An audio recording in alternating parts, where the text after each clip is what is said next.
En nombre de la NACAE, National Association of Cuban American Educators, la Asociación Cubano-Americana de Educadores, deseo darles una cariñosa bienvenida a todos los asistentes y participantes a este acto, que sin duda será de gran calidad pedagógica, titulado El futuro de la educación en Cuba. La NACAE se ha esmerado durante mucho tiempo en fomentar y promover programas culturales de gran calidad. Todos los años escogemos a una personalidad sobresaliente y le otorgamos el Premio Educador del Año. A su vez, ofrecemos la beca Gastón Fernández de la Torriente a un alumno destacado de las escuelas secundarias para ayudarlo en sus estudios universitarios. Bueno, primero que nada, déjeme ahora hacer un breve anuncio. Voy a llamar a nuestra expresidenta María Costa, que se encuentra aquí con nosotros, que nos va a dar un breve, que es un anuncio, no pagado. No es pagado, pero buenas noches a todos. Hay un grupo de educadores de las escuelas públicas que está muy preocupado con la eliminación de la instrucción en español en las escuelas primarias, o sea, los elementary schools. Y hemos preparado un foro para la comunidad, para que la comunidad esté alerta a lo que está pasando y ayude en el propósito de que esa eliminación del español en nuestras escuelas no suceda. Entonces, queremos invitarlos a todos a ese foro que será aquí mismo en la Casa Bacardí y será el día 12 de mayo, que es un martes, a las 6 de la tarde. El señor Porrata va a pasar algunos de los volantes que yo dupliqué para que ustedes puedan tenerlo también por escrito. Esta actividad está patrocinada por muchas organizaciones comunitarias de activismo y NACAE está incluida en ese grupo de asociaciones. Y eso es todo. Esto no es el futuro de la educación en Cuba, pero es el futuro de la educación de nuestros estudiantes aquí en Miami. Gracias. Okay.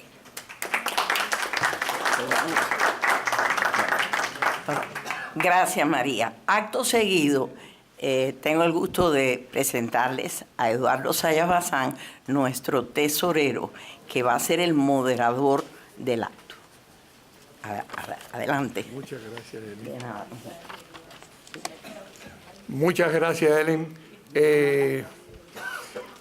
Vamos a tener un panel sobre un tema que a nosotros, que somos educadores, pues nos interesa muchísimo, porque estamos hablando del futuro de nuestra patria que siempre tenemos en mente y nos preocupa por todas las cosas que han ocurrido durante estos 56 años. Así es que tenemos a 3 expertos aquí que nos van a hablar sobre el futuro de la educación en Cuba.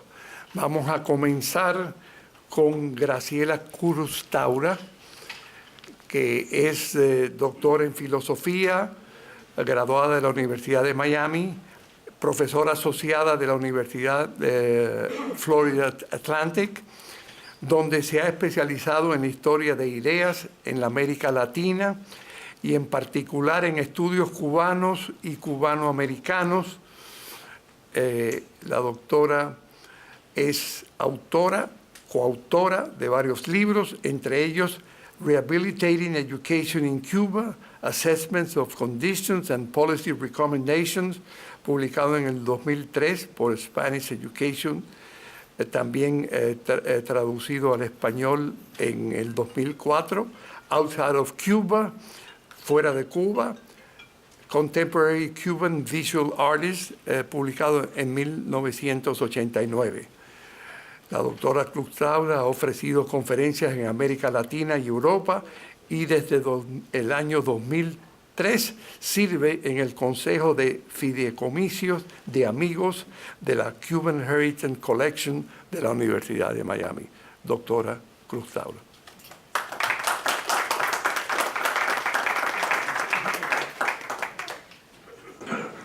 Bueno, muchas gracias por esta invitación. Verdaderamente la acepté con toda humildad. Sí, va a tener que ser más cerca, por lo menos aquí. ¿Más cerca todavía? Sí. Bueno, muchas gracias por esta invitación que me ha hecho NACAE y que acepté con muchísima humildad, porque verdad, ¿no se oye? Entonces sí es de hacer. Bueno. Acepté, como digo, con mucha humildad, porque verdaderamente a mis lados se encuentran dos de los gigantes del tema de estudios cubanos. Ya no importa hasta ni cómo se piense, el decano de estudios cubanos, eso es, no quiero parecer autocrática, pero definitivamente eso es de por vida, ¿no? Es Carmelo Mesa Lago, y verdaderamente no sé cómo podríamos hablar casi de nuestra propia lengua sin conocer las obras de López Morales. Efectivamente, yo he trabajado el tema de la historia de Cuba y, como el libro que mencionó el doctor Zayas Bazán, sobre los problemas actuales, o a partir sobre todo de del siglo XXI en Cuba, y que ha visto la revolución con el tema de la educación. Sin embargo, antes de las sustantivas ponencias que yo sé que darán mis dos compañeros, yo lo que quisiera hacer es compartir con ustedes mi manera de analizar estos temas, y así haciéndolo de la perspectiva de una historiadora. Todo historiador profesionalmente se interesa en particular por los temas de continuidad y cambio. Es la base tras la cual siempre evaluamos las cosas. Y entonces, a medida que yo examino la educación en Cuba, lo hago no solo claro, como ha ido cambiando dentro de ese relativamente gran evento que es la Revolución de 1959, pero sí a lo largo de su historia, ¿no? Es esa larga duración de la historia cubana. Y entonces, allí lo que ocurre cuando hago esa mirada retrospectiva tan larga es que veo muchas cosas muy parecidas a lo largo de ese periodo. Como me tengo que limitar por fuerza del tiempo, no voy a empezar con nuestros grandes pensadores y educadores del siglo XIX, pero sí quiero comenzar aludiendo a Enrique José Varona, cuyo Plan Varona, que comienza en épocas de la intervención norteamericana, o sea, en el año 1900, verdaderamente es el que arranca este motor de reformas de la educación cubana. O sea, no estoy hablando ya de la historia de la educación, sino de cómo la educación en Cuba siempre ha estado, desde que tenemos conciencia de nación, en un proceso de reforma, ¿no? Y es ese Plan Varona el que lo comienza. Sus bases son bastante dentro del contexto lógico de la Ilustración y de los proyectos de América Latina, aunque una de las cosas que más le alabamos, y claro, siempre se asocia con los Estados Unidos, es el tema de las escuelas normales, cuyo plan él comienza a instruir en el mismo año de 1900, y que también ya tenía sus antecedentes en América Latina, sobre todo con Domingo Faustino Sarmiento y el programa de escuelas normales en la Argentina. El logro que hace Varona en lo que son básicamente 2 años, de 1900 a 1902, puede ser descrito como fulminante. El número de escuelas que se abren en el país, el número de recursos que moviliza es verdaderamente impresionante. Por supuesto tenía el apoyo norteamericano, pero más allá de eso era toda una agenda de verdaderamente activar el país creando escuelas. Sin embargo, este proceso empieza enseguida a decelerar una vez que la República es instruida. Y ya antes de esa primera década, el porcentaje de escuelas que están en proceso de crearse y los planes de estudio ya empiezan a disminuir en sus cifras. Y más o menos se mantiene en esa crítica, a pesar de que hay algunos intelectuales, sobre todo en la misma Universidad de La Habana, en algunas revistas, hablando de todo lo que tienen que hacer, y siempre el proyecto es, hay que crear un gran programa de educación pública. Ese es el secreto de nuestro país. Y bueno, y en base a eso, y por supuesto planes que incluían, debo decir, no solo las escuelas elementales o primarias, que es como él comienza, pero también todo un programa para renovar la Universidad de La Habana. Y esto comienza justo con la República, con los planes de Barona. Lo que sí ya se ve hacia la década de los años 20 y aún antes de la depresión mundial, que por supuesto paraliza muchas cosas, es que el proyecto Barona promete equidad, pero la oportunidad no está al alcance de muchos.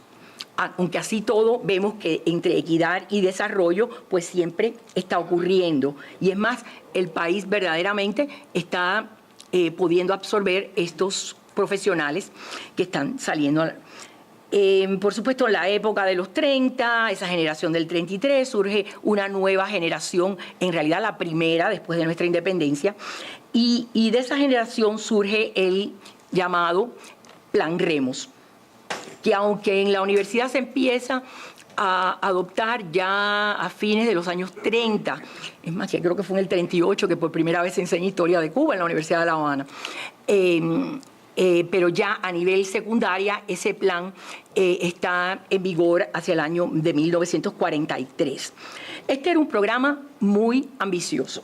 Como todos los programas, como el programa Barona, también quería establecer en Cuba una educación de primer nivel en todos los ámbitos. Ya el tema no era solo que los estudiantes aprendiesen lo básico de la lengua y las matemáticas, sino que tuviesen una educación que hoy le diríamos global, y que incluiría muchos también una educación que fuera rica en educación física, en artes y música, etcétera, lenguas extranjeras, etcétera. Y aquí empieza a haber un tremendo descalabro de cosas, porque el gobierno ya en los años 40 vuelve, o sea, ya ha pasado la depresión mundial, el país está en crecimiento, o por lo menos tiene las divisas para dedicar mucho a estos proyectos, pero vemos que allí se vuelve a desbalancear el tema de cómo llevar más escuelas al país, y ya ha empezado a surgir desde la caída anterior de los años 30 una tremenda situación. Si el gobierno no crea más escuelas públicas, si las escuelas no están para el acceso de muchos, el cubano, aún el que no tenía los recursos, hace lo imposible porque los hijos vayan a la escuela privada. Y en ese campo las escuelas religiosas hicieron un gran papel en Cuba. Por supuesto, la Iglesia Católica era la mayor en ese caso, pero también los metodistas, los presbiterianos, los judíos tenían escuelas importantes que contribuían mucho al tema educacional. Para no disminuirme mucho en esto, por supuesto, voy a mencionar nada más unas pocas cifras. En 1950, un estudio de la UNESCO dice que 27% del presupuesto nacional en Cuba va para la educación, y en el 55, cuando era el 23%, ya es el más alto de toda la América Latina. Poner esto algo en contexto, también era el cuarto país más bajo de analfabetismo de la región.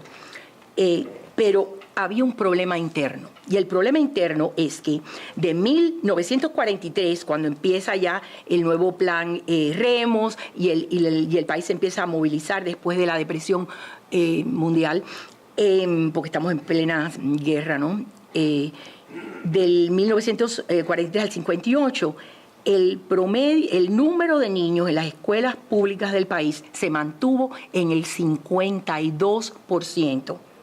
Y eso viene siendo un número muy bajo. Y es muy bajo si se consideran otros factores. Desde 1934, hasta 8 veces el número de estudiantes en el país ya estaba allí asistiendo a escuelas privadas. Por supuesto, uno dice el país, y ahí un poco reflejo el que no soy de La Habana, pero la cifra asusta mucho.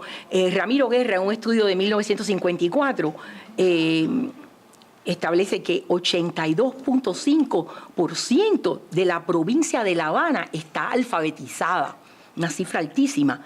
Sin embargo, el 34% de la provincia de Oriente solamente está alfabetizada. Y si se limita el estudio a las zonas rurales de Oriente, la cifra baja al 21%.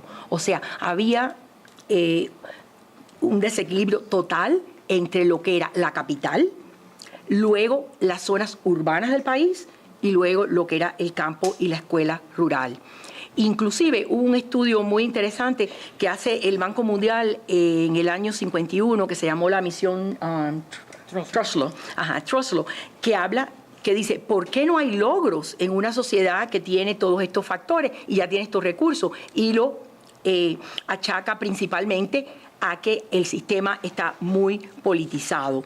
Y de eso podría dar algunos ejemplos en más detalles. Por ejemplo, ya había escuelas en La Habana en los años 40 en que las profesoras en estas escuelas públicas, cuando menos nada más que tenían que enseñar pocas horas porque eran profesoras o de arte o de música o especializadas, a diferencia de, digamos, una escuela rural en que la misma profesora tenía todos los grados de preprimario a octavo. O sea que había un desequilibrio total en estas cosas. En vista a este estudio del Banco Mundial, el Ministerio de Educación en el año 51 reorganiza el plan para ver si queda menos centralizado y establece 126 juntas escolares en el país. La ironía es que ese era el plan original de Varona, pero que había sido engavetado en 1906 por presiones políticas. Okay. Así que un poco queda resurrecto en ese promedio. Otro comentario que quiero hacer es que Ramiro Guerra, escribiendo sobre los problemas de la educación en Cuba, bueno, lo hizo a lo largo creo que de toda la República, pero en este estudio del 54 se queja de que con orgullo todos sus hijos se habían graduado de las escuelas públicas de Cuba. Sin embargo, en el año 54, todos sus nietos asistían a escuelas privadas. Ni uno solo asistía a una escuela pública. Y él estaba consciente que eso estaba en la raíz de todo el drama nacional en muchas cosas. Habiendo hecho este injusto repaso de lo que está pasando en la República, lo que quiero señalar es que la Revolución del 59 va a saber capitalizar en esta debilidad del sistema educacional cubano. Inmediatamente comienza con aquel programa masivo de libros, de cuarteles convertidos enseguida en escuelas, y a los que enseguida asignó maestros de las escuelas normales y de la escuela, maestras de kindergarten, etcétera. Esos programas que muchas veces no tenían ni 20 años, asignándolas a mitad de precio para que pudiesen enseñar en estas escuelas. Lo hacían a mitad de sueldo. Y por supuesto, esto culmina en la gran y primera movilización masiva del régimen en el 61, que es el año de la alfabetización. Y toda esta gran campaña de alfabetizar. El impacto, a primera vista, por supuesto, parece tremendo, pero también es un Estado que decide los empleos, los programas, las escuelas. Debo recordar que a raíz de Playa Girón, ya estamos hablando del mismo 61, abril del 61, ya no va a haber escuelas privadas en Cuba. Dentro del régimen, y el propio Fidel Castro muchas veces se quejó de que la educación no estaba dando todo lo que debía, que se estaba invirtiendo mucho y sin embargo esto no se estaba convirtiendo en desarrollo. Y en los años 70 todas estas quejas promueven una serie de regulaciones. Todos los maestros tenían que tener, por ejemplo, 5 años de escolaridad, etc. Pero cuando está esto en movimiento, y Cuba, por supuesto, tiene una tremenda actividad internacional en muchos aspectos, ocurre el llamado periodo especial en tiempos de paz. Y entonces Cuba se ve sin subsidios, con tropas regresando de todas estas actividades internacionalistas. Entonces, por lo tanto, y el régimen con menos oportunidad de colocar a estos profesionales internacionalistas. Y viene la época del dólar y del turismo, con menos sueldos, el equivalente a un sueldo de maestro de 350 pesos, estamos hablando como de $12 al mes, o estábamos por lo menos en ese momento. Y muchos, y con los requisitos, comienza el tema de la falta de maestros, el decaer de las escuelas, y a establecerse lo que antes no era nada común, que son los llamados repasadores particulares. Son maestros particulares que los padres le pagan para que enseñen a los niños y estos puedan vencer los exámenes al preuniversitario, etc.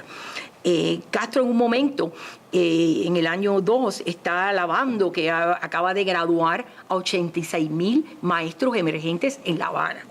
Estamos hablando de estudiantes que nada más que llevaron a la media, y lo dice con qué orgullo: acabamos de graduar 86.000, porque ninguno de ellos ni estudiaba ni trabajaba. Y por supuesto, la pregunta que cae: ¿cómo es posible que en un país en que la instrucción es gratis, 86.000 jóvenes en La Habana ni siquiera fueran a la escuela y tampoco tuviesen trabajo?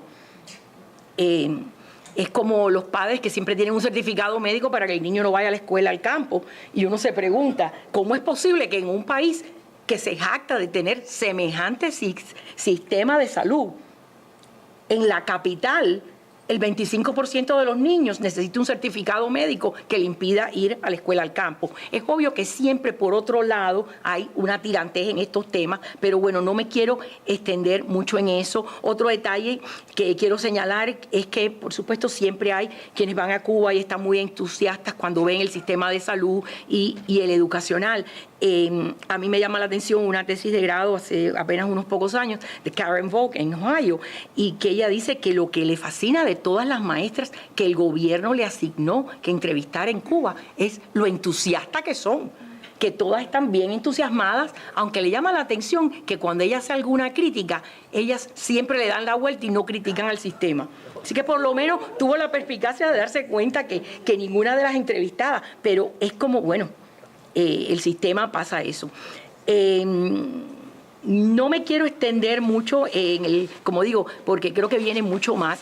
Creo que el tema, y espero que es parte de todo esta, como digo, establecer una visión que cuando yo miro lo que pasaba antes de la revolución y lo que pasa ahora, digo, bueno, son los mismos problemas, lo que pasa es que los tenemos a un grado mucho mayor, pero siempre los descalabros, la politización de las cosas, como digo, a largo plazo, en términos de larga duración, parecen ser la misma historia siempre.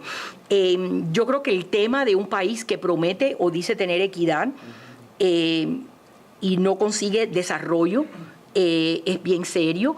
Por supuesto, los especialistas dan muchas razones. Bayard dice, bueno, es que Cuba está invirtiendo en el capital social, está invirtiendo en enseñarle valores socialistas, entonces la economía no puede desarrollar con eso. Mendoza, que es trabaja para el régimen, ¿no? Dice, bueno, la culpa de que no podamos desarrollar como es debido con una clase profesional tan amplia, pues se la achaca a la globalización y, por supuesto, al totí, que es el embargo, de todos los males. Me llama mucho más la atención lo que hace poco leí de Javier Corrales, que él atribuye la falta de desarrollo en un país que tiene equidad a lo que él llama el malestar, la malaise, ¿no? O lo podríamos traducir mejor como la indisposición. Okay. Y entonces él atribuye, ¿por qué esa indisposición en Cuba que no permite el desarrollo adecuado? Y él lo atribuye a la falta de derechos fundamentales y la falta de acceso a la propiedad privada. Los temas, por supuesto, son de mucho interés a un economista, pero yo creo que del que lo ves desde el punto de vista histórico o cultural son muy importantes, porque en un país en que no hay derechos fundamentales y en que no hay propiedad privada, está el tema de que no está la competencia que brinda la escuela privada. Eso es parte de eso. Y siempre está falta el que los valores que deben enseñarse en la escuela sean los mismos que se estén reforzando en el hogar. O sea que yo creo que todo está muy conectado en ese ámbito. Con estas ideas quiero dar paso a las ponencias de ustedes y tal vez podamos volver a mi idea de mirarlo en una visión un poco más amplia. Muchas gracias.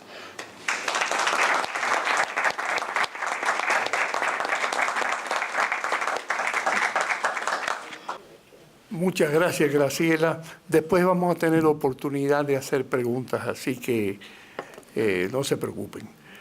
Nuestro segundo panelista es el doctor Humberto López Morales, doctor en Filología de la Universidad Complutense de Madrid. Ha escrito más de 50 libros sobre aspectos lingüísticos del español y la enseñanza del mismo. Es presidente de la Sociedad Lingüística del Caribe Hispánico y de la Asociación Internacional de Historia de la Lengua Española. Desde 1994 es secretario general de la Asociación de Academias de la Lengua de la Real Academia Española. Para nosotros es un honor que un cubano haya llegado a ocupar esas posiciones. Como ustedes, el doctor López Morales.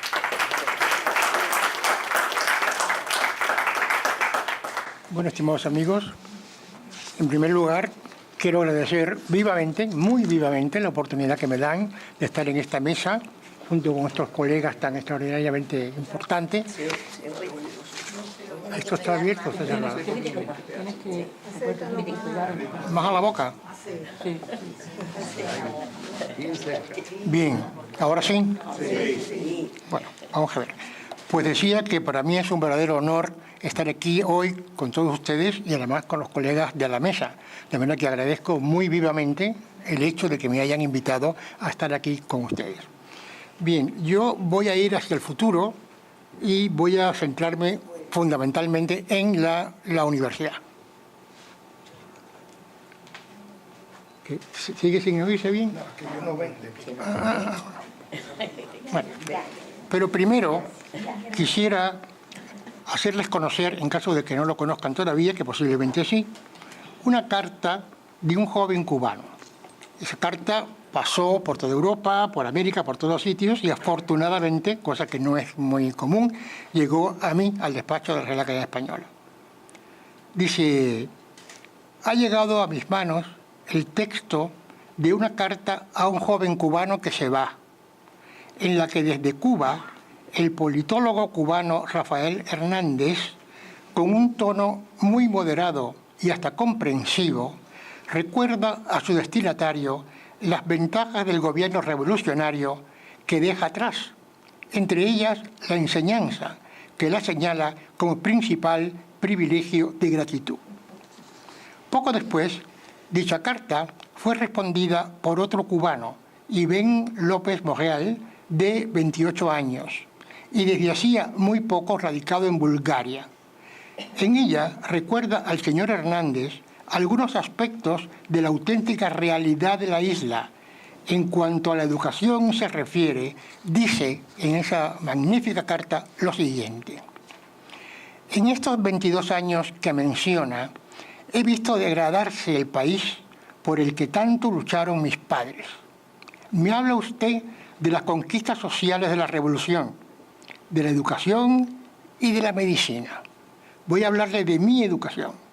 Tuve buenos maestros y cuando se marcharon fueron sustituidos por otros menos preparados, que a su vez fueron reemplazados por trabajadores sociales que escribían experiencia con S y eran incapaces de señalar en un mapa 5 capitales de Latinoamérica.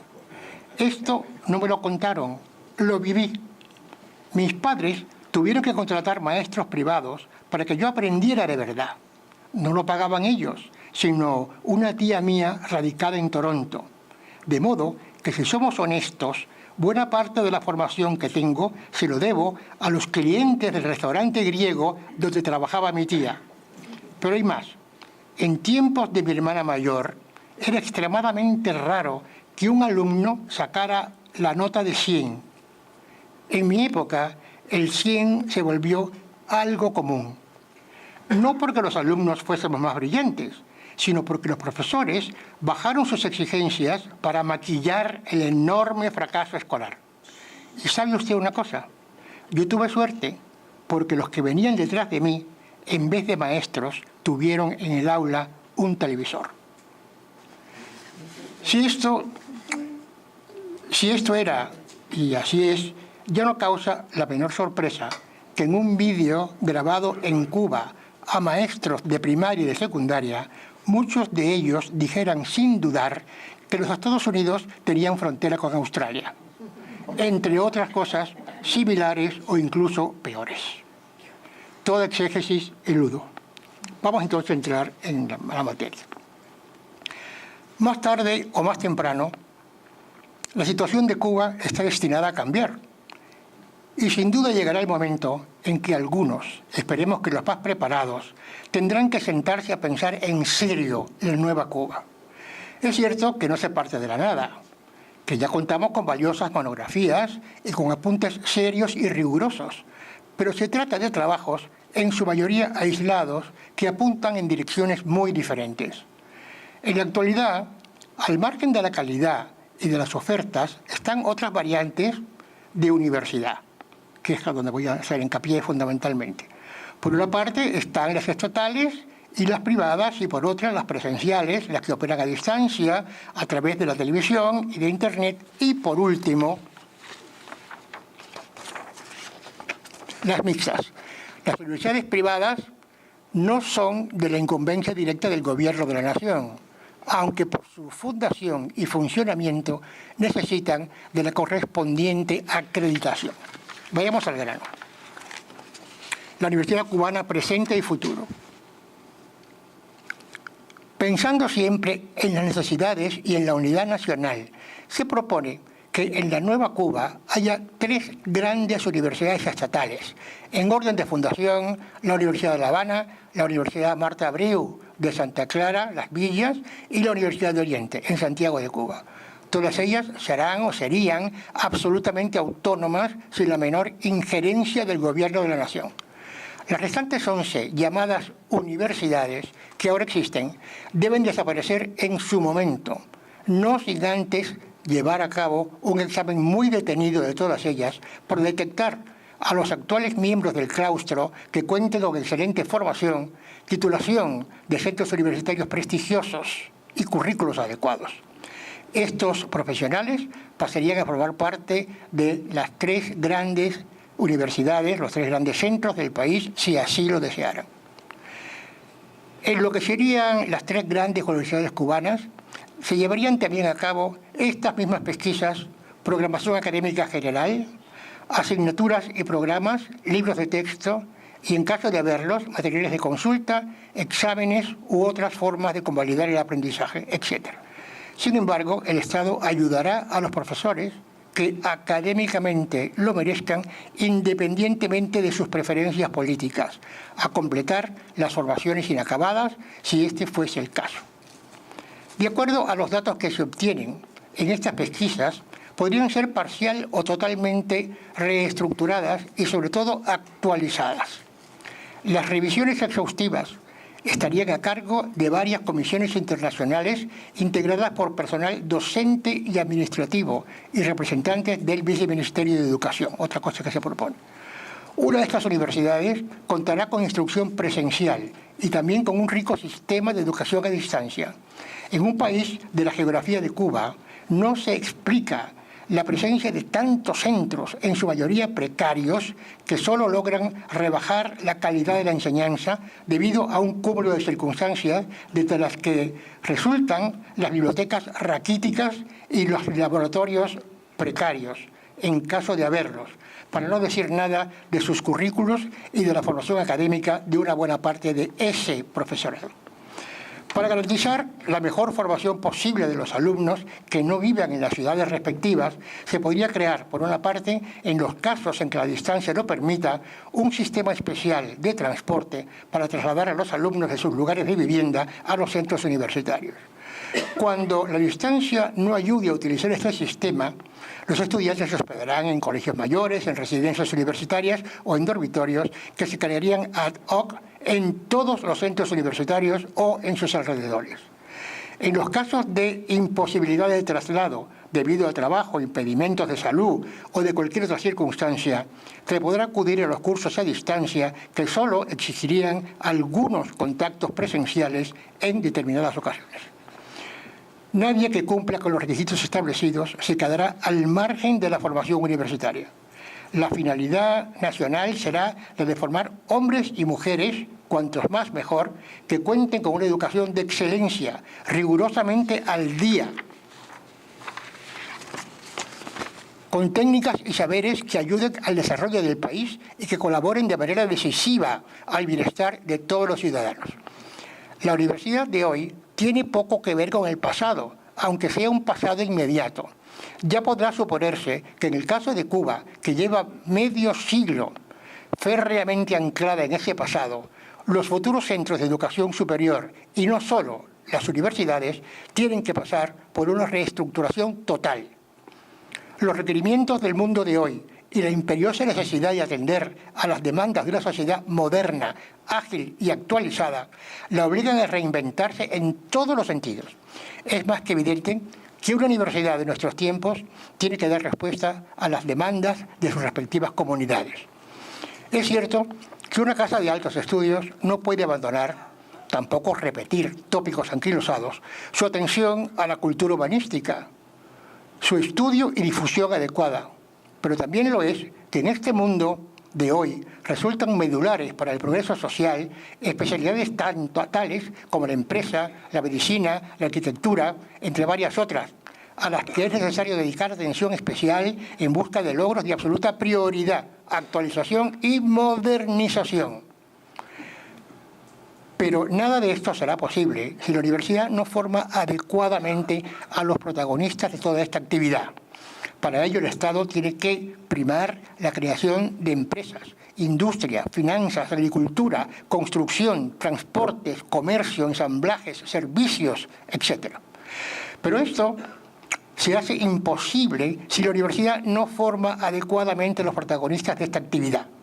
Repárese en que solo las empresas de servicio, por ejemplo, necesitarán un personal altamente especializado en temas como diseño, finanzas, energía, seguros, gerencia y, desde luego, medios informáticos altamente sofisticados.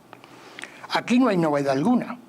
Manuel Cereijo señaló con gran lucidez que los cambios políticos y económicos imprescindibles para el desarrollo de una economía de mercado necesitan, entre otras cosas, mejorar considerablemente el sistema público de educación en todos sus niveles. Y añade, cito, la educación tiene que alcanzar una importancia estratégica en la economía cubana. Dicho en otras palabras, que es absolutamente necesario promover la interacción entre universidades y empresas, sean estas estatales o privadas. No es necesario subrayar que para que todo esto llegue a cristalizar, la educación cubana en general, pero muy especialmente la universitaria, tiene que estar a niveles óptimos.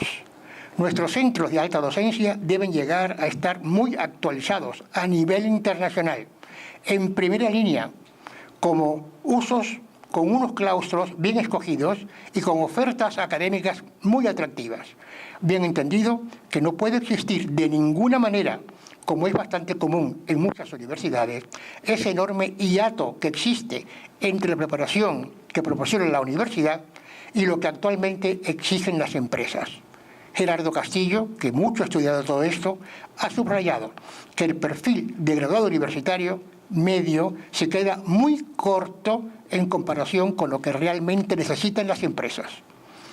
Basta con leer algunas de las ofertas de trabajo, en este caso se habla de Europa, para convencerse de que hoy el título no basta. Hay varios requisitos que se repiten en los anuncios: tener experiencia de trabajo, estar especializado en alguna área profesional concreta, dominar un segundo idioma, poseer amplios conocimientos de informática, tener actuaciones positivas para el trabajo, del tipo a la que pertenecen a la inteligencia emocional, orientación a resultados, iniciativa, creatividad, empatía, liderazgo, disposición para el trabajo en equipo y un larguísimo etcétera. La responsabilidad que aguarda a nuestras universidades del futuro es, por lo tanto, máxima. Es cierto que conseguirlo no puede lograrse de hoy para mañana, pero hay que empezar de inmediato y con paso muy firme. En cuanto a presupuesto se refiere, las universidades cubanas tienen que estar, del futuro se supone, muy bien atendidas. Una universidad moderna debe responder a las nuevas necesidades sociales de un mundo interconectado y no actuar como si departamentos estancos se tratara.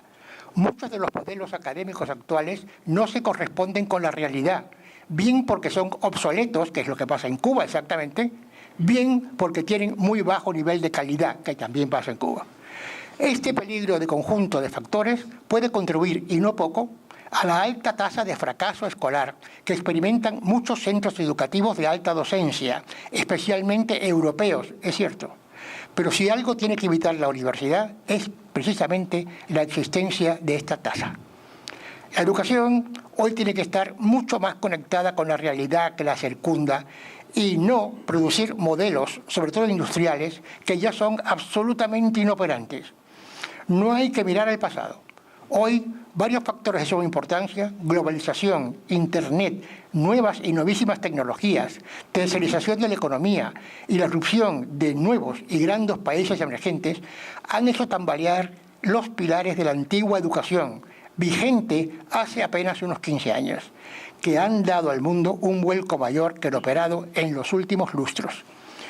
En la universidad se encuentran con mucha teoría y poca práctica, mucha instrucción y poca formación en los aspectos técnicos y humanos del trabajo. En las familias suele haber excesiva preocupación por las calificaciones escolares y poca atención a la educación para el trabajo. Son ya muchos los investigadores que elevan sus quejas sobre la situación actual de muchos centros universitarios, y ellos principalmente por el prejuicio que reciben los egresados. Con una formación anticuada, solo pueden producir egresados no aptos para la vida actual. Se ha señalado con total sensatez y una cierta tristeza que en el mundo de los profesionales actuales no sean algunos de ellos capaces de conseguir puestos de trabajo. Y eso es porque no contaban con lo que hoy pide la empresa, personas con capacidad de comunicación, apta para trabajar en grupo, con conocimientos de idiomas, espíritu emprendedor y mucha creatividad. Menos 2 más 2, 4 y más a lo que vamos. La enseñanza universitaria que hoy se requiere es la que permite construir un mundo nuevo y sostenible de hombres y mujeres versátiles, investigaciones innovadoras, con habilidad para resolver problemas inesperados. Se precisa, por lo tanto, de un nuevo paradigma educativo. Los planes de estudio de nuestras universidades, y no digamos de las cubanas, tienen que estar en consonancia con las necesidades sociales de un mundo interconectado, como es el mundo actual en todas partes del mundo.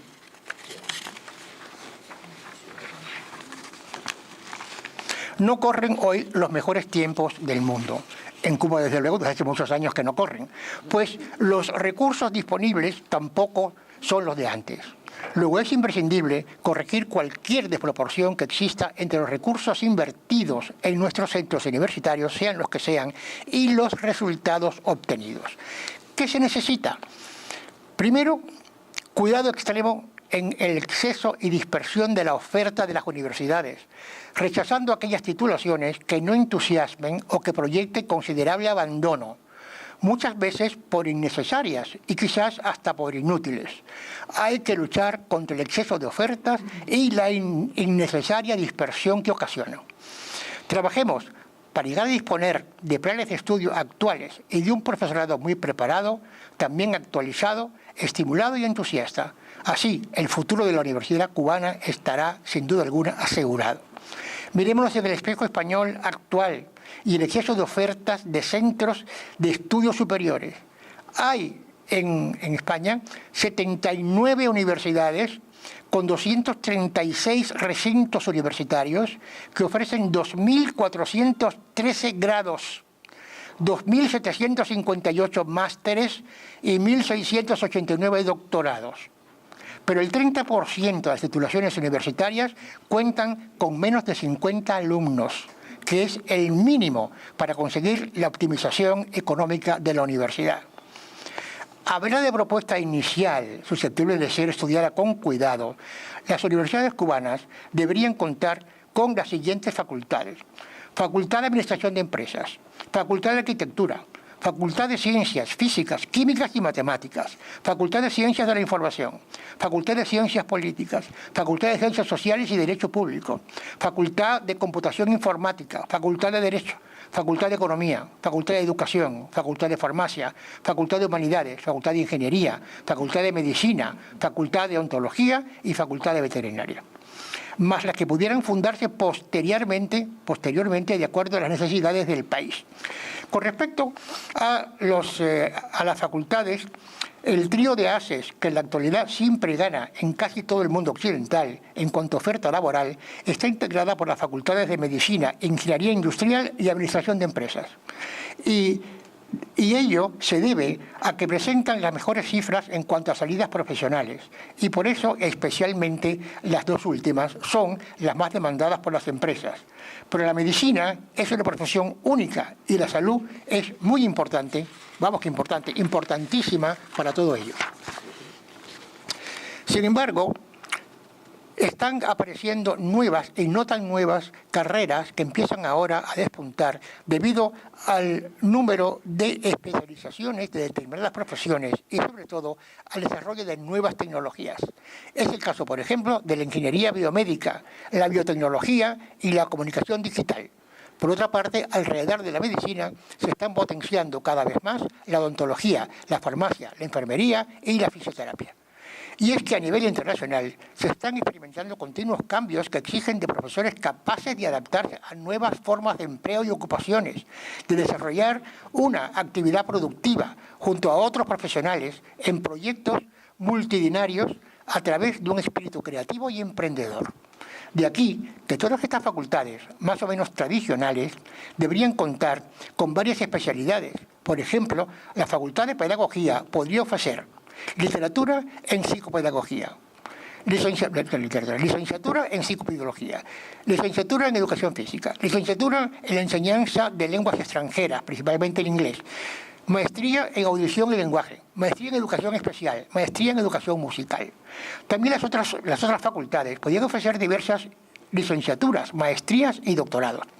La Facultad de Ingeniería, por ejemplo, podría presentar ingeniería industrial, ingeniería aeronáutica, ingeniería agronómica, ingeniería de campos, canales y puertos, ingeniería de materiales, ingeniería de montes, y las de ciencias políticas, antropología social, comercio internacional, dirección y gestión de recursos humanos, dirección y gestión de proyectos, control integrado de gestión, marketing, alimento y gran consumo, dirección de gestión de moda y belleza y unos cuantos más. Sin embargo, se debe insistir en que hay que tener en cuenta no caer en el exceso ni en la dispersión de la oferta, sino racionalizarla con sumo cuidado y teniendo en cuenta diversos factores, entre los que no pueden faltar, como se ha visto, la posible precariedad del número de estudiantes y las consecuencias económicas que tal variabilidad podría llegar a producir. No se angustie que vamos terminando. Los estudios postdoctorales. Las tres universidades del país, esa que hemos puesto provisionalmente, pues del país, crearán premios, becas, para que sus más brillantes graduados de doctorado puedan realizar estudios postdoctorales fuera del país, con el fin de contribuir a promocionar una más amplia formación internacional. Las universidades solicitan ayudas externas de carácter privado, bancos, grandes empresas, familias o individuos, etcétera, que posibiliten el aumento del número de estos becados. Seminarios especiales. Al margen de la programación universitaria regular, se obtendrá también tanto el alumnado universitario, como ciudadanos interesantes en la materia en cuestión, una serie de seminarios especializados. Tratarán de temas muy diversos, pero siempre de interés y actualidad, dirigidos por auténticos especialistas en el tema. Será una de las formas más precisas que tienen los centros de alta docencia para acercarse no solo a sus graduados, sino al público en general, pero al público interesado, desde luego. Ciclos de conferencias.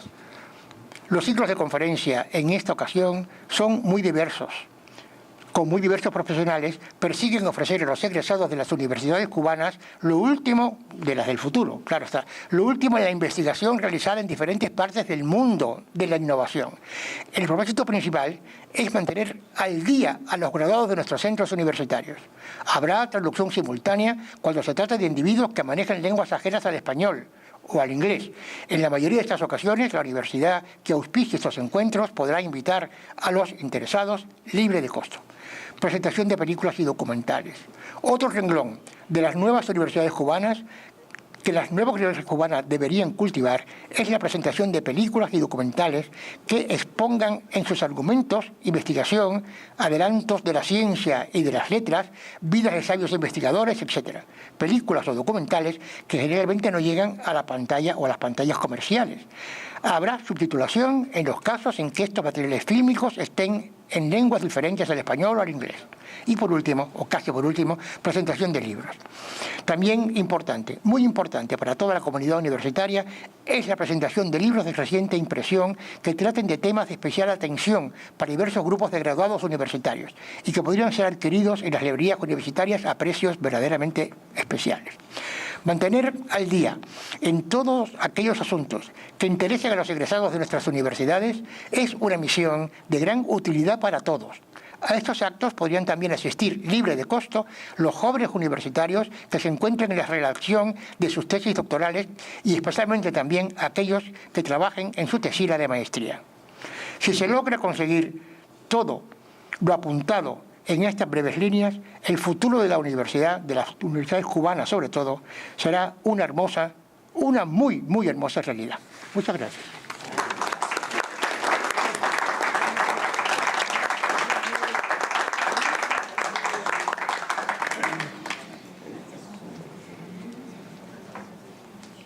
Muchas gracias, Humberto. Escuchando a Humberto, estaba yo pensando en que el 20% de la población de Cuba se encuentra afuera. Y en los Estados Unidos específicamente tenemos miles de profesores cubanos que han ejercido su carrera aquí en los Estados Unidos. ¿Y cuánto podemos nosotros aportar al futuro de la educación en Cuba con nuestra experiencia? Porque aquí hemos aprendido tanto cómo evaluar a los profesores, cómo evaluar a los estudiantes, etc. O sea que hay una fuente inmensa para poder ayudar el día que venga el cambio en Cuba. Terminamos con el doctor Carmelo Mesa Lago, catedrático distinguido emérito de Economía y Estudios Latinoamericanos. Fue catedrático titular de estas disciplinas en la Universidad de Pittsburgh. Ha dictado conferencias en 39 países de las Américas, Europa y Asia. Y es autor o editor de 82 libros, 275 artículos académicos de talla internacional y una autoridad indiscutible en los cambios políticos y sociales ocurridos en Cuba en las últimas 5 décadas. Doctor Mesa Lago.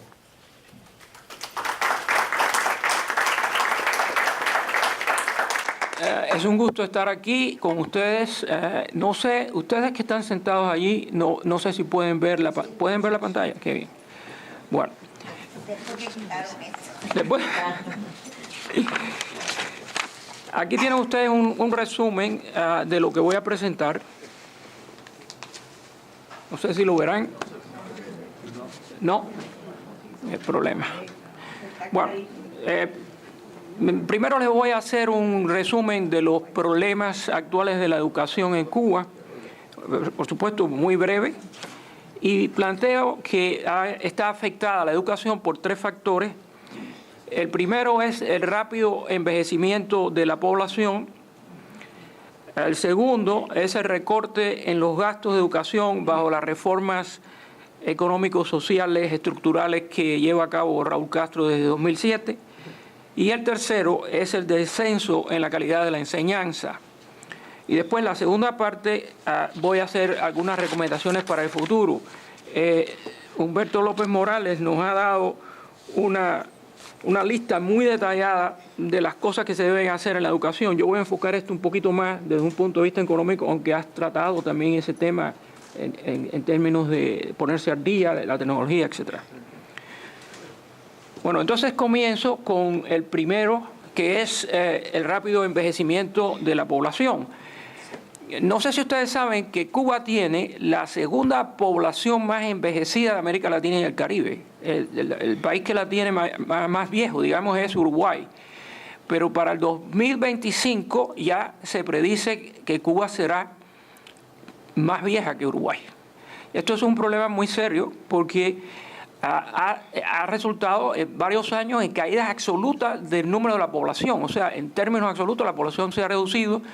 En el último año las cifras preliminares indican un pequeño aumento, pero lo que sí no hay duda es que a largo plazo la población cubana se reducirá notablemente, al menos que haya un cambio fundamental, pero no es fácil de revertir esta tendencia.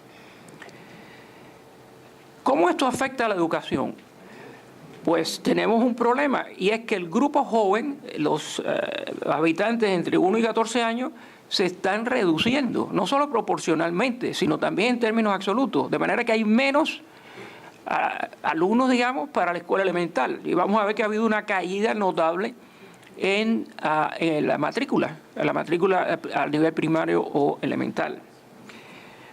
Algo todavía más problemático es que el grupo que llamamos productivo, o sea, entre 15 y 64 años, se está empezando a reducir.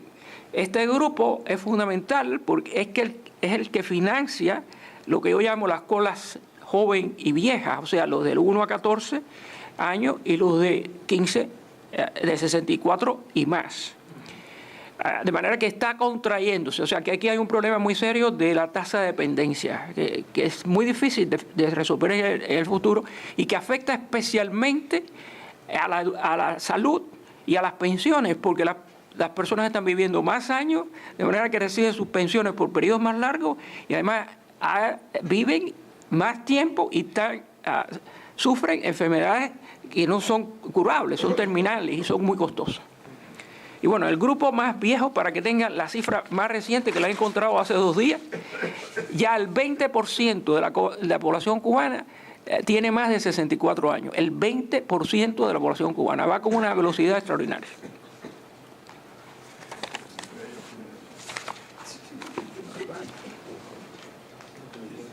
Bueno, ese cuadro no lo van a poder ver, así que trataré de explicárselo. La matrícula elemental, como les decía a ustedes, creció hasta final del siglo pasado, hasta el año 2000 más o menos. Y ahora, teniendo en cuenta la cifra del año 14, encontramos que se ha reducido en un 30%. Por este problema, es decir, no hay jóvenes, cada vez menos. Sin embargo, a pesar de que se ha reducido la matrícula en un 30%, ha aumentado en un 10% el personal docente. Claro que hay un problema de calidad, que planteó muy bien aquí Humberto, y Graciela también. O sea que hay una proporción cada vez menor de alumnos con respecto a los maestros, pero la calidad, como vamos a ver, ha descendido. Entonces aquí hay un problema de derroche de los recursos escasos. La matrícula secundaria siguió más o menos esa tendencia, pero un poco más tarde, porque estamos hablando ya de jóvenes que están, digamos, entre 12 o 13 y 17. Eso empezó, la cúspide fue en el año 2005, pero ha descendido en un 11% hasta el año pasado. Y aquí no ha habido un aumento en el personal docente, pero está estancado. O sea que realmente también podría reducirse porque va a continuar cayendo este grupo de la población.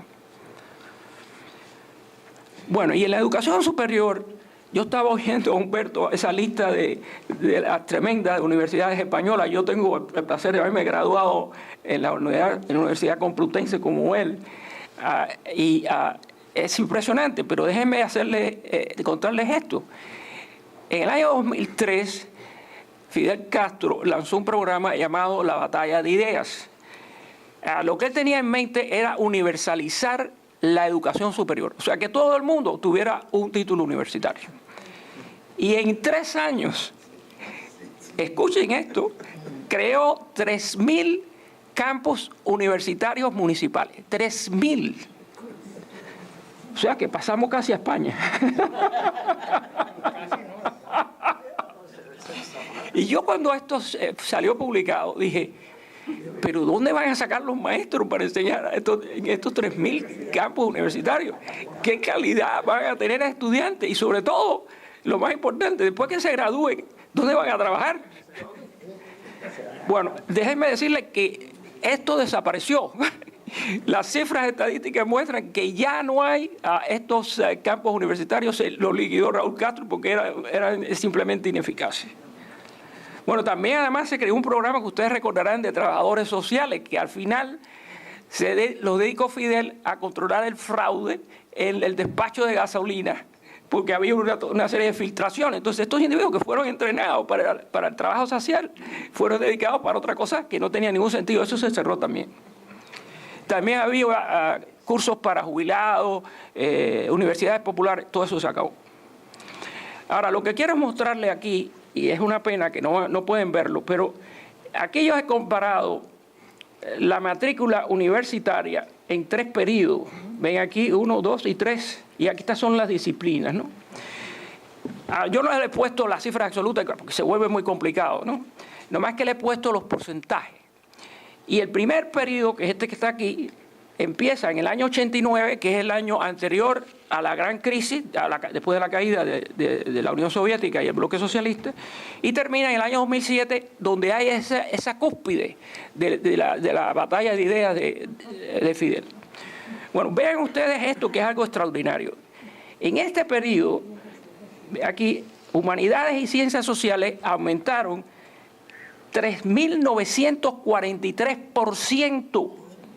Imagínense lo que es esto, en un periodo de menos de un decenio. Bueno, la medicina aumentó 400%, y también la economía. Pero noten esto que es muy importante. En las ciencias técnicas, que son estas que están aquí, hubo solo un aumento de 43%, comparado con esta barbaridad aquí.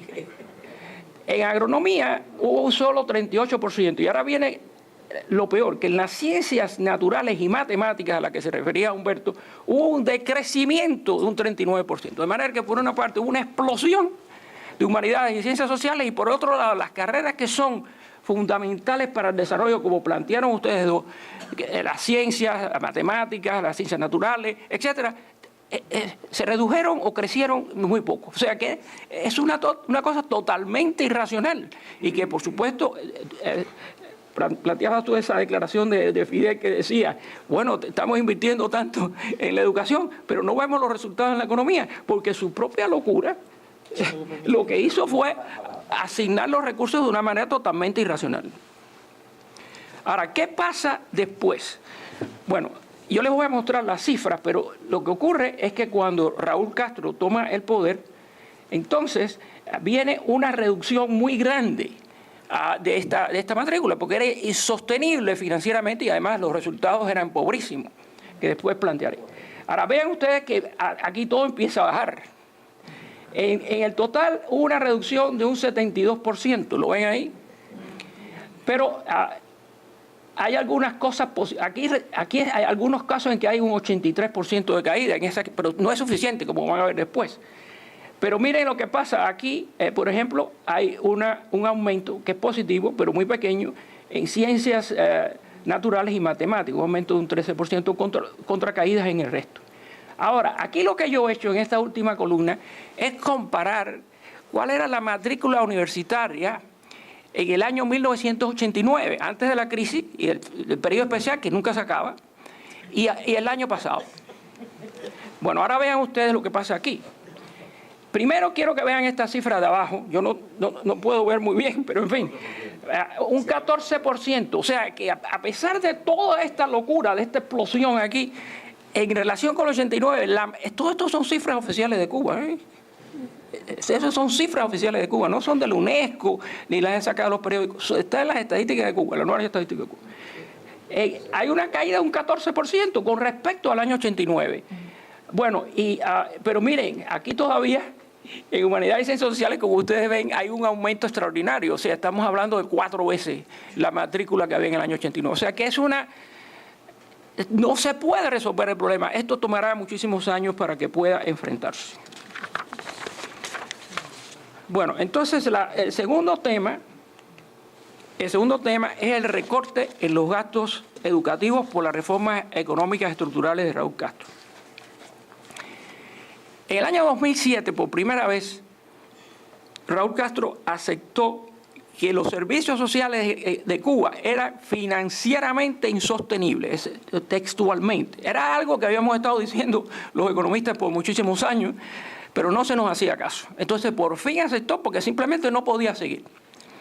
Bueno, ahora yo lo que quiero mostrarles a ustedes aquí es el gasto en servicios sociales, lo que se llama el gasto social, los gastos sociales, cómo han caído por esos recortes que ha hecho Raúl Castro. Esto está en proporción al Producto Interno Bruto. Esto quiere decir el valor de todos los bienes y de todos los servicios en la economía en un año dado. Ese es el producto, ¿eh?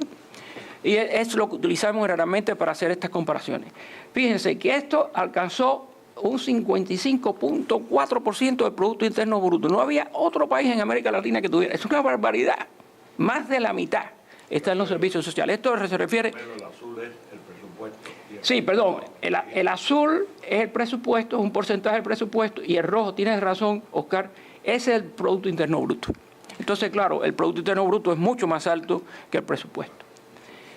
Bueno, entonces esto baja de 55.4 a 51.1, que son alrededor de 4 puntos del presupuesto. Pero lo que es más impresionante todavía es que en relación al Producto Interno Bruto, la caída va de 36.6% a 27.3%, que es una reducción de 9 puntos del Producto Interno Bruto. Así que es una reducción, es una medicina de caballo, como decimos nosotros, ¿no?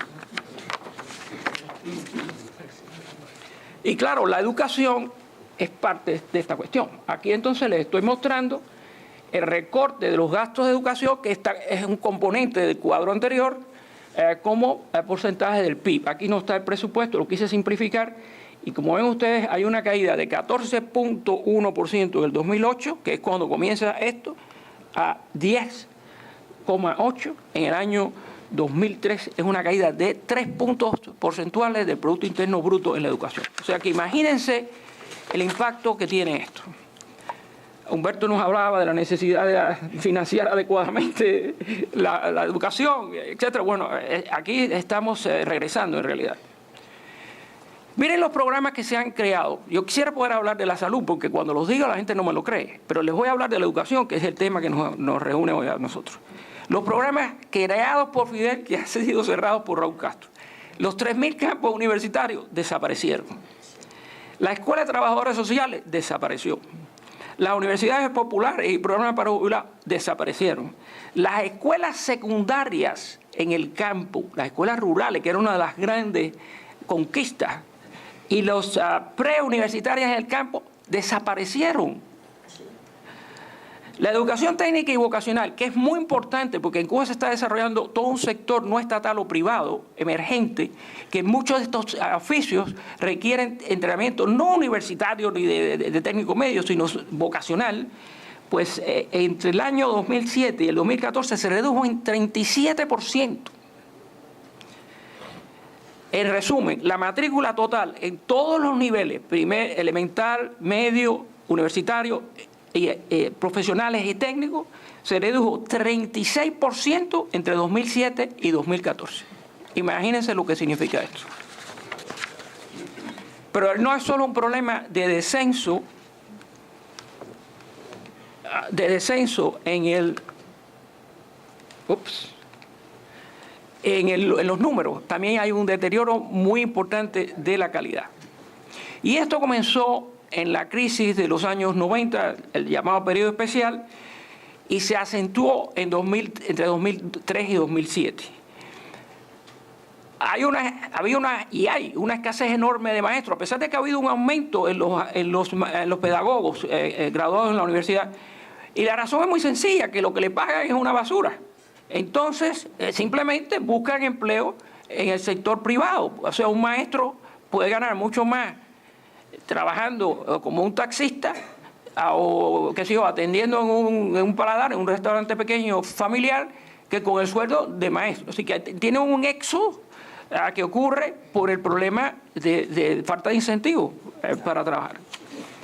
Por cierto, Graciela se refirió al tema de la pasión de los maestros, pero también planteaba que había una diferencia en el tiempo. Hay una película que creo que se llama Concepto, me parece, en que hay una maestra vieja, excepcional, conducta, una maestra vieja excepcional, pero después los jóvenes no sirven para nada y lo que hacen es sacarla a ella. Es el ejemplo del cambio generacional, ¿no? Bueno, entonces están estos maestros emergentes que fueron, planteaba que había, ¿qué? 88.000. Sí, en La Habana. Y esto es parecido a lo de las 3.000 universidades municipales, ¿no? Es la misma cosa, agarraron gente del campo, les dieron un entrenamiento rápido y los pusieron enfrente de las escuelas. ¿Y qué ocurrió? Que hubo un aumento enorme en la falta de ortografía, en los exámenes de ingreso en las universidades municipales. Humberto leyó esa carta que está al principio de su libro, que es contundente, es decir, esa cosa de Australia con el borde con los Estados Unidos. Por cierto, hay un disco, un tape, que se están haciéndole preguntas a los maestros y salen toda esta serie de barbaridades. Lo tengo, data como del año 2010. Bueno, y también muy bajo nivel en matemáticas y ciencias por falta de profesionales en el campo, como ustedes han visto, y altas tasas de deserción. Bueno, esto se filtró hacia los periódicos oficiales y entonces se creó un verdadero problema, porque la gente estaba diciendo, ¿pero qué está pasando aquí? Y hubo una autocrítica oficial. Como resultado de eso, se han tomado algunas medidas. Por ejemplo, los exámenes de ingreso universitarios son más fuertes. Se han establecido cuotas de entrada para ciertas carreras, pero en realidad no hay indicadores que yo pueda encontrar para medir la calidad, es decir, qué impacto han tenido estas medidas que se tomaron en el periodo del 8 en adelante en la calidad de la enseñanza. Y por supuesto la educación sigue ideologizada. Y hay otra cosa. Hay una enorme, eso que decía Fidel Castro, hemos invertido tanto en la educación, o sea, hay una enorme inversión en educación, pero es una inversión en capital humano que se pierde. ¿Por qué razón? Porque no se permite a los graduados universitarios ejercer su propio oficio por cuenta propia. Como ustedes saben, hay 200 actividades por cuenta propia, pero la mayoría son gente que no tiene cualificación, qué sé yo, un señor que atiende los baños, uno que le cuida el automóvil, el otro que le llena el líquido de la fosforera, hay uno que pela naranjas, y otro que tiene un carro, hay otro que le da agua a los trabajadores que están en la calle trabajando. O sea, pero no se permite a un ingeniero trabajar como ingeniero, un arquitecto con la necesidad tremenda que hay de viviendas en Cuba, trabajar como arquitecto. Tengo entendido que muchos lo hacen por abajo, de una manera informal, ¿no? Pero el caso es que legalmente se les impide hacer esto, lo cual es una pérdida enorme de recursos que son necesarios en este proceso de reforma. Bueno, y termino con el futuro de la educación. Como les decía a ustedes, ni por asomo voy yo a intentar hacer algo como lo que hizo Humberto, que es un programa muy sensato y muy detallado. Más me voy a referir a aspectos de tipo económico-financiero. Estamos de acuerdo en que yo creo que los tres, estamos de acuerdo en que debía mantenerse un sistema de educación público. Fue una de las cosas que comenzó en Cuba, que dio resultados. Claro, no podemos tener este sistema educativo. Humberto ha dado toda una serie de los pasos que hay que dar para reformar, especialmente a nivel universitario, pero es muy importante esto. Y hay una cuestión aquí, yo me eduqué en un colegio privado, y estoy de acuerdo con lo que tú planteabas, es decir, que había un proceso en que las personas que tenían recursos mandaban a los hijos a las escuelas privadas, que eran de muchísima más calidad que las escuelas. No quiere decir que no hubiera escuelas públicas buenas, pero como promedio, y también había la diferencia entre campo y ciudad, y en La Habana y el resto. Entonces, la educación gratuita es esencial, especialmente a nivel elemental y a nivel secundario. Y yo creo que debe ser sin tener en cuenta el ingreso, es decir, gratuita para todas las personas. Claro, tiene que haber exámenes, exámenes serios, no exámenes en que todo el mundo saca 100 puntos, ¿verdad? Y esto en parte contribuye a la baja calidad y también hace financieramente insostenible este programa tal y como está organizado ahora. Así que yo diría que hay que focalizar los recursos estatales, que son escasos, en la población más necesitada. Las provincias más pobres, y ahí vendría también el campo, ¿verdad? Y los trabajos en más demanda.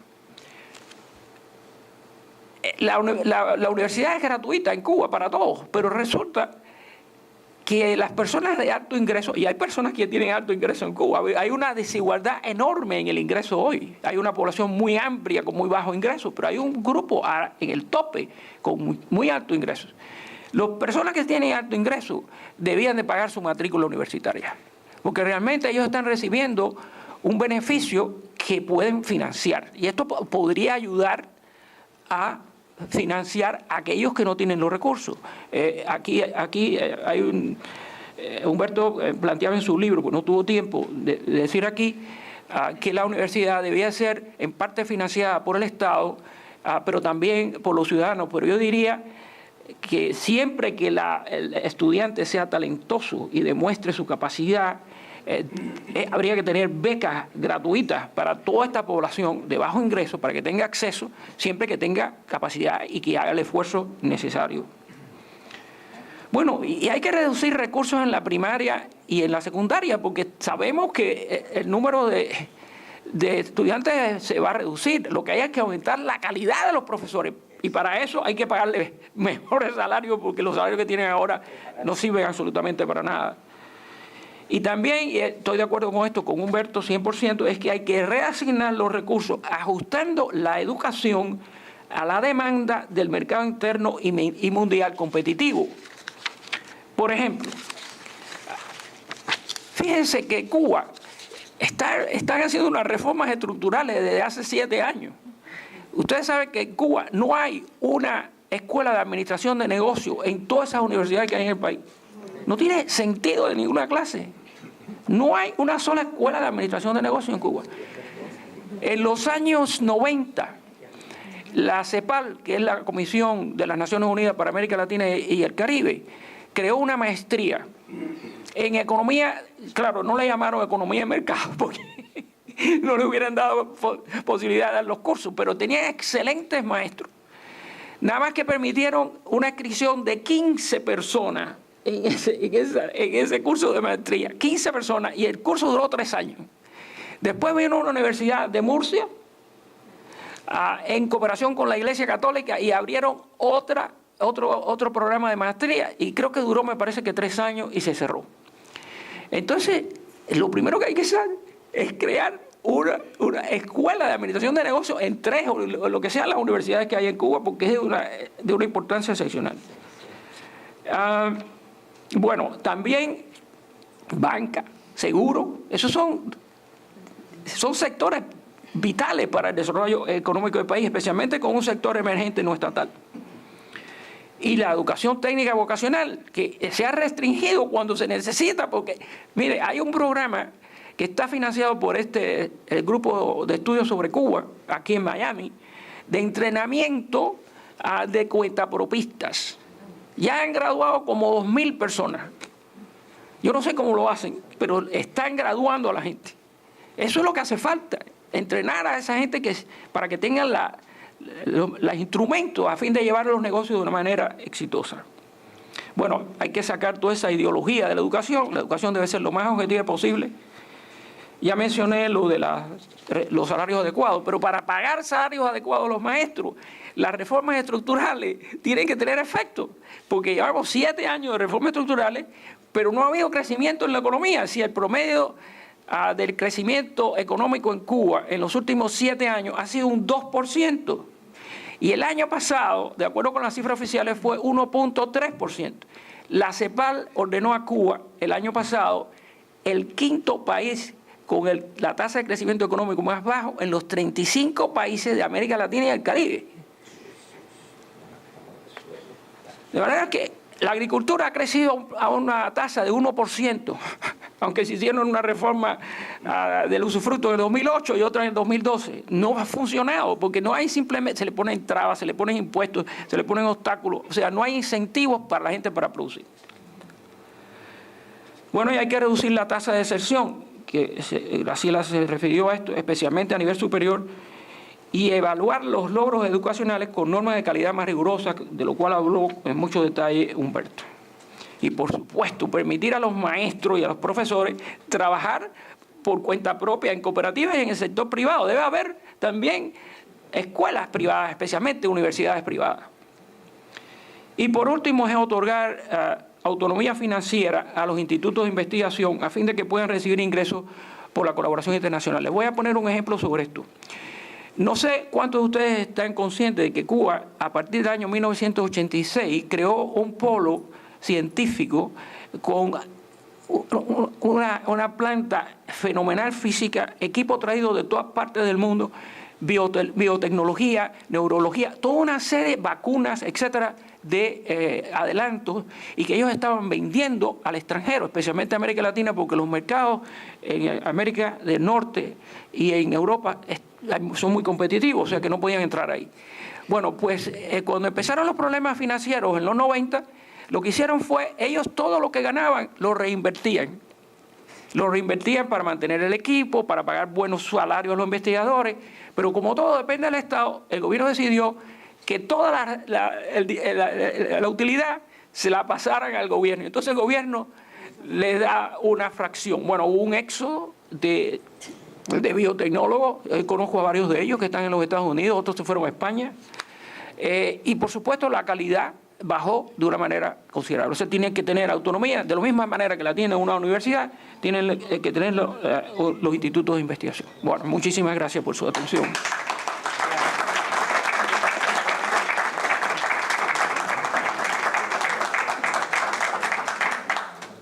Bueno, ahora tenemos un periodo de preguntas y respuestas.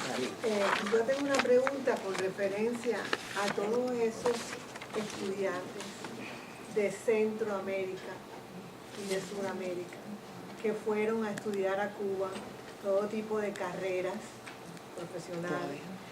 ¿Esos estudiantes iban gratis o cómo era el asunto? Porque eso yo lo oí decir, pero no tengo conocimiento.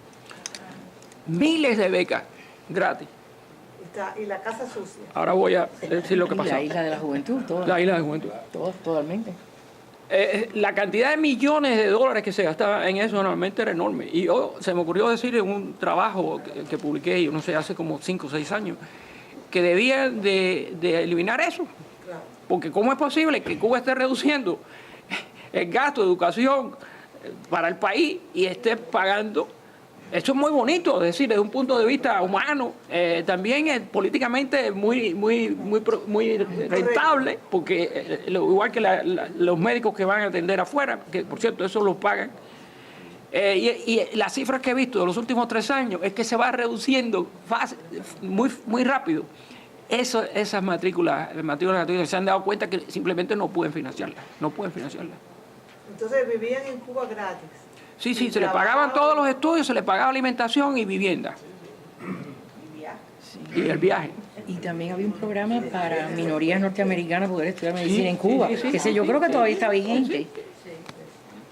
minorías norteamericanas pueden ir a Cuba a estudiar medicina gratuitamente. Una manera de propaganda, ¿no? Por supuesto.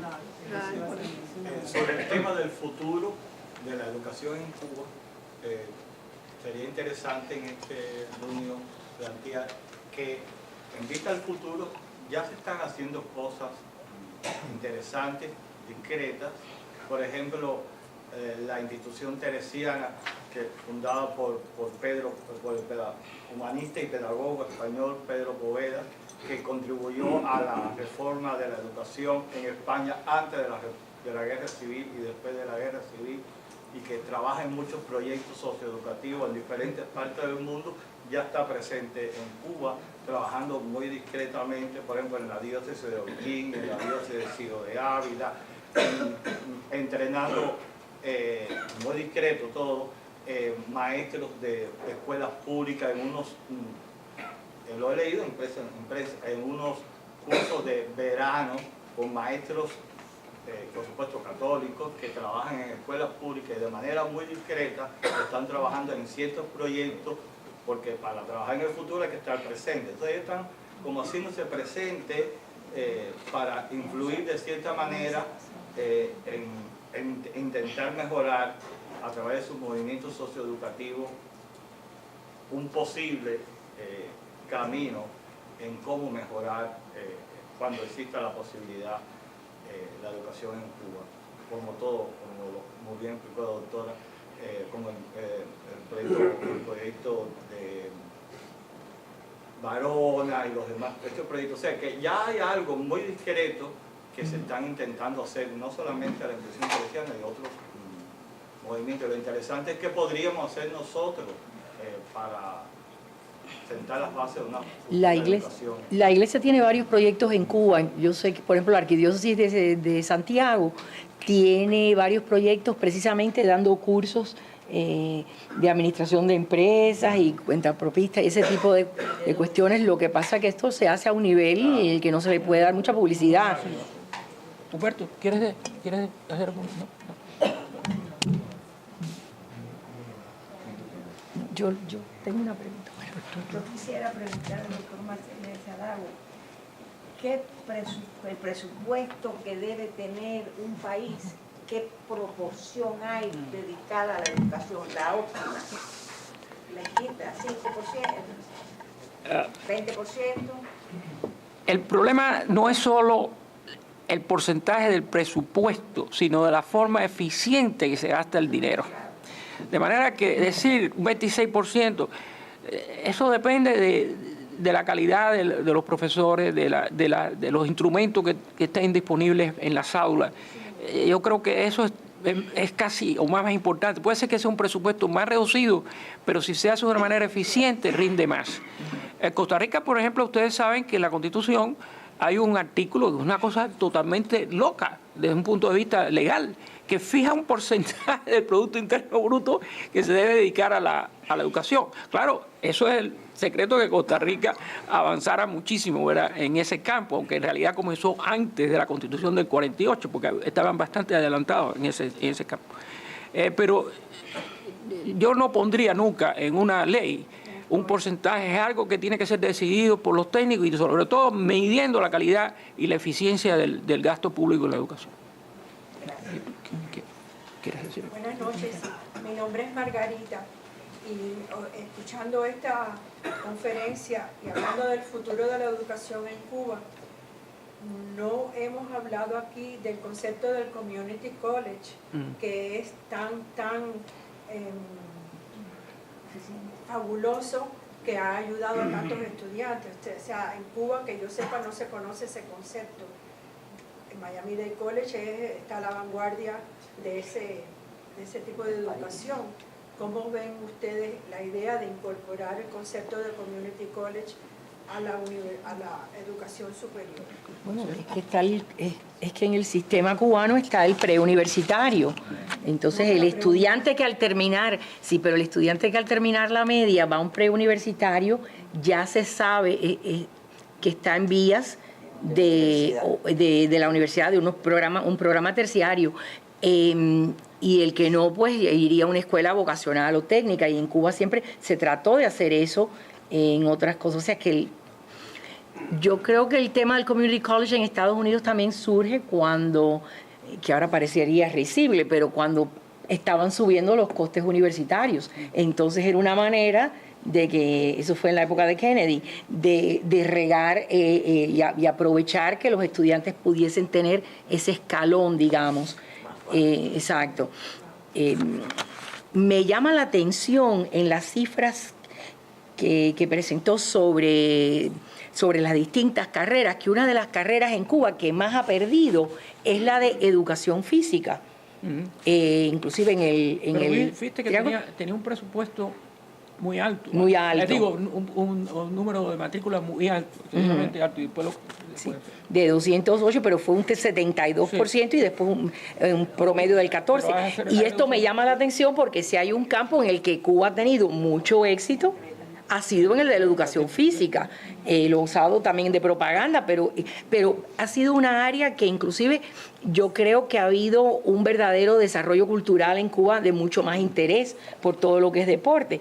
Y o sea que ni siquiera las cifras coinciden con las vías de la revolución. Lo otro que me preocupa... Viste que también hay una reducción notable en arte. En arte.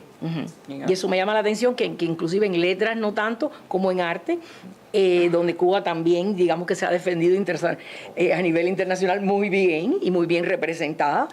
Y sin embargo, vaya, el cartel y todo el arte cubano. Pero lo de educación física verdaderamente me llamó la atención. Pregunta que también, no sé, esas cifras que da Cuba, hasta qué punto incluyen las escuelas que mantiene en las Fuerzas Armadas. Esas cifras no la dan. No la dan. Porque eso... Esas cifras no la dan. El anuario estadístico da una lista enorme de las distintas instituciones, pero no da Fuerzas Armadas. Esas cifras son secretas. Okay. Sí, Oscar. Hiciste una referencia que las escuelas rurales o cívico-rurales eran un logro de la revolución. Bueno, por lo menos al nivel en que se extendió, por lo menos en términos del nivel en que se extendió. Porque fueron creadas en el año 40. Sí, claro, Batista, sí. Pero es decir, una masificación de las escuelas rurales. Sí. Mi nombre es Rolando Morelli y yo quería simplemente acotar algo porque para mí es esencial hacerlo. El doctor Mesa Lago señaló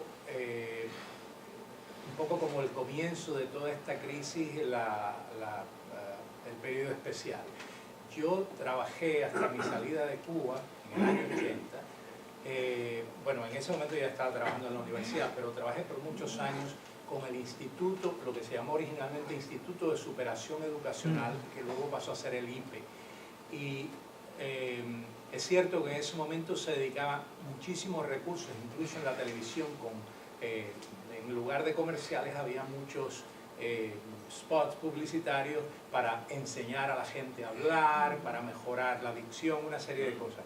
Pero yo como profesor recuerdo que la exigencia constante era el % de promoción, y a veces pasábamos estudiantes que eran profesores de institutos, de preuniversitario o de secundaria, porque eso eran los programas, es decir, eran programas de perfeccionamiento del sistema escolar. Y esos estudiantes muchas veces no estaban siquiera preparados para... así es que la crisis realmente yo creo que comenzó tanto, lo de la ortografía, eso empezó mucho antes, lo que pasa es que entonces se disponían de los recursos y había los programas de perfeccionamiento llamados así, que realmente eran buenos programas, no voy a quitarle el mérito a eso porque realmente lo tenían, pero muchas veces los profesores, la dinámica era que había que un 100% de promoción, aunque lo sé. Y yo, por ejemplo, tuve un caso por el cual fui castigado, y el castigo fue mandarme a trabajar a una escuela secundaria básica por un año, porque un grupo de estudiantes se había graduado con Fidel, yo no lo sabía, y se presentó, y ese grupo de estudiantes por alguna razón no había pasado los exámenes. El profesor, muy astuto, se enfermó y entonces yo era muy joven, me pusieron en este grupo, y cuando la decana me llamó, me dijo, pero ¿cómo es? Tú ¿tú eres bobo o contrarrevolucionario? Y entre esas dos opciones yo no me quedó otro remedio de decirle que era bobo. Le dije a la señora, le dije, ¿pero por qué me dices eso? Y dice, porque ya estos estudiantes se graduaron con Fidel. Y yo sin pensarlo, es decir, sin pensarlo le dije, bueno, ellos se graduaron con Fidel, pero conmigo suspendieron. Aquello fue, yo no voy a hacer la historia del tabaco aquí, pero aquello fue tremendo. Eso yo creo que es una cosa importante que se sepa, ¿no? Cómo también la calidad empezó a decaer mucho antes y a politizarse. Sí, eso es el principio de la cartilla de alfabetización. Sí, buenas noches, mi nombre es Leonie Fernández. Primero los saludo y los felicito a todos porque la exposición ha sido maravillosa, por lo menos para mí ha sido muy instructiva. Mi disciplina siempre fue el arte, qué maravilla. Dice que para empezar a dibujar hace falta un lápiz, primordial. ¿Qué hace falta de este lado que no sea la propuesta discreta que está pasando ahora en Cuba, sino lo que no es discreto, lo que podemos hacer nosotros como educadores, como personas que han tenido la oportunidad de enseñar y de participar, como dijo el Señor, en muchísimas cosas que podemos aportar. ¿Cómo empezamos? Desde aquí.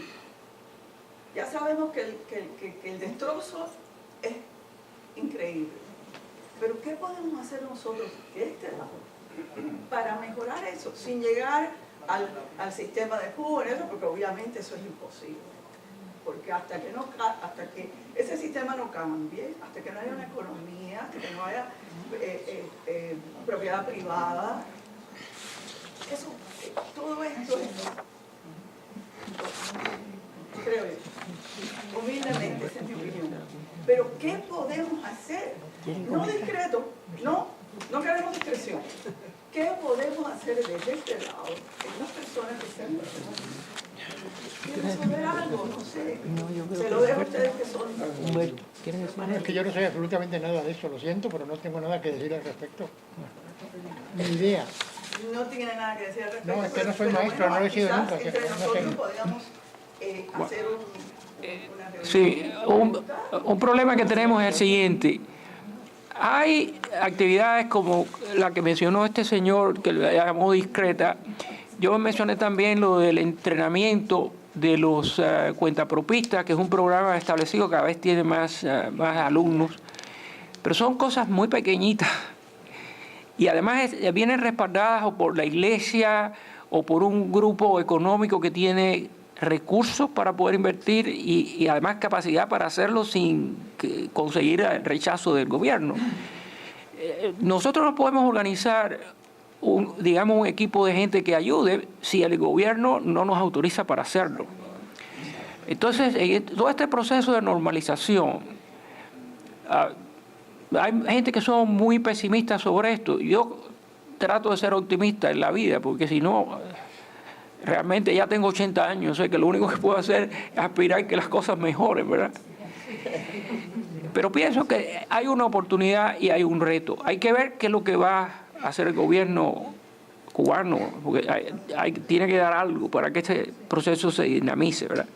Pero si hay una apertura, entonces podría hacerse, porque fíjese que las ONGs, Cuba hay muy pocas que son independientes y tienen que tener mucho cuidado. Hay muchas que son organizadas por el gobierno, no son en realidad independientes. Entonces, lo que les quiero decir es que no basta con una intención buena, saludable, yo diría hasta patriótica, si no hay posibilidad de hacerlo del otro lado. Déjeme hacer un comentario, porque quizás lo que la señora estaba pensando tiene que ver con estudios que nosotros pudiéramos hacer desde aquí para preparar qué tipo de cambios se pudieran hacer en el exilio para que el día que hubiera una apertura, entonces implementar esos cambios. Pero hay que tener cuidado con eso, porque ¿cómo le caería eso a los que están allá en Cuba, que a lo mejor no les gustaría mucho que nosotros desde aquí estuviéramos dictando cómo van a ser los cambios allá en Cuba? O sea que ese es un problema delicado que quizás pudieran comentar ustedes. Bueno, a mí lo que también me preocupa es y que siempre tiene que ir a la par de cualquier reforma educativa, ¿no? Podemos tener un plan, por ejemplo, de las universidades, con nuevas facultades y mejor, pero ¿cómo entonces se va a frenar el éxodo del capital humano? Porque el que tenga acceso a esa educación nueva en una sociedad abierta va a querer también moverse. Tal vez una alternativa sería que Cuba pudiese atraer a otros a estudiar allí, y eso sería una manera de compensar pagando. Los europeos en realidad hacen eso. La universidad prácticamente es gratis, pero los que vienen de fuera por poco tiempo, a no ser que hagan la carrera entera, pues tienen que pagar una matrícula, ¿no? Pero a mí la idea de ese éxodo que podría surgir, la gran sangría de Cuba todo este tiempo ha sido el capital humano. Y entonces el capital humano. Sí, pero siempre se les va. Es que no, sí, o no le permiten funcionar. O no lo usan, claro. De manera que es un desperdicio, ¿no? Pero sí puede ser un... Voy a hacer un pequeño comentario. El año pasado, el presidente de FIU, de Florida International University, me pidió que yo hiciera un estudio de cómo la universidad podría colaborar en una Cuba del futuro, porque no pusimos fecha ni en una Cuba del futuro. Y yo estuve trabajando en esos meses. Y se hizo un foro en FIU y se presentó el proyecto y hubo preguntas, etc. Bueno, como parte de ese proyecto, yo planteé, nosotros no podemos decirle a Cuba en el futuro, mire, vamos a enseñarle a ustedes todo esto, porque si tomamos esa actitud, olvídense que no, va a haber un rechazo. Entonces, ¿sabes lo que yo hice? Yo traduje el documento al español y se lo mandé a varios colegas que yo tengo en Cuba. Yo tengo relación con mucha gente profesional en Cuba, especialmente economistas, para que hicieran comentarios. Rafael Hernández fue el más violento de todos. Muy, muy violento. A pesar de que les dije, yo tenía un cuidado exquisito para ver en qué áreas. Era muy difícil. Era muy difícil encontrar áreas. Biotecnología era una de ellas. Pero había otras que era muy difícil. Pues él aún así vio en todo esto un proyecto del exilio de los Estados Unidos de tratar de influenciar a Cuba. Es una cosa extremadamente difícil. Extremadamente difícil. Esa respuesta lo sorprendió realmente. Pero es que tenemos que cerrar porque hasta las 9 ya son las 9:06.